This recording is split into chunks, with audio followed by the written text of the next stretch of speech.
1840 সালে পৃথিবীর প্রথম স্ট্যাম্প আসে এবং স্ট্যাম্প সংগ্রহের ইতিহাসটাও ঠিক ওই রকম সময় থেকেই চলে আসছে।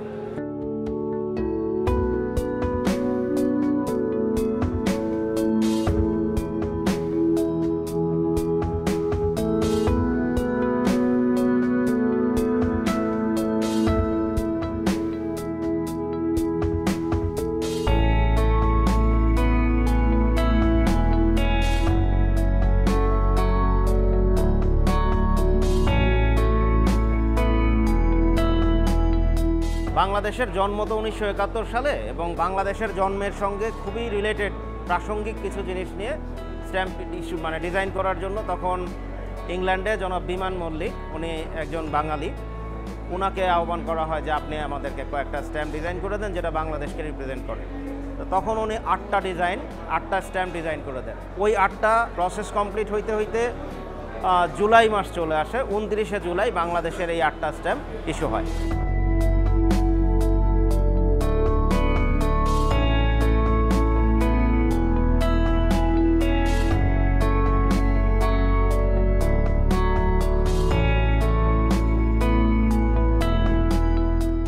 বাংলাদেশ জন্মের পর থেকে এখন প্রায় 1500-2000 মতন স্মারক ডাক টিকিট ইস্যু করেছে, যে কোনো ঐতিহাসিক মুহূর্তকে স্মরণ করে রাখার জন্য অথবা আমাদের দেশের বিভিন্ন ঐতিহ্য, বিভিন্ন ট্যুরিজম, বিভিন্ন প্রাণীকুল, এইগুলোকে, তারপরে খেলাধুলা, এইগুলোকে প্রমোট করার জন্য কমোডিটি স্ট্যাম্প ইস্যু করা হয়। এইটার একটা স্পেসিফিক গ্রুপ আছে যারা এটা চর্চা করে, সে 1840 থেকেই করছে এবং তাদের কাছে আইটেমের ডিমান্ড অনুযায়ী এটার একটা প্রাইসিং আছে এবং এটার একটা মার্কেট আছে।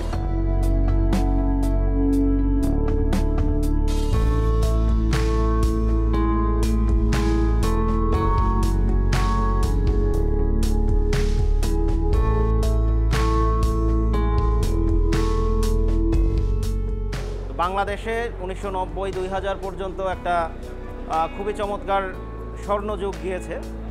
2010 সালের সময় পর্যন্ত, ওই সময়টা আবার একটু লিন পিরিয়ড যাওয়ার পর এখন জিনিসগুলো আবার এসেছে। প্রতি বছর 5টা-6টা স্ট্যাম্প এক্সিবিশন হয় এবং এইখানে যারা ভালো করে তাদের স্ট্যাম্প এক্সিবিটগুলো নিয়ে আমরা পৃথিবীর বিভিন্ন পর্যায়ে যাচ্ছি। আন্তর্জাতিক পর্যায়ে বাংলাদেশের এক্সিবিটররা ভালো করছেন। আমরা 2022 সালে গোল্ড মেডেল পেয়েছেন আমাদের মনির ভাই।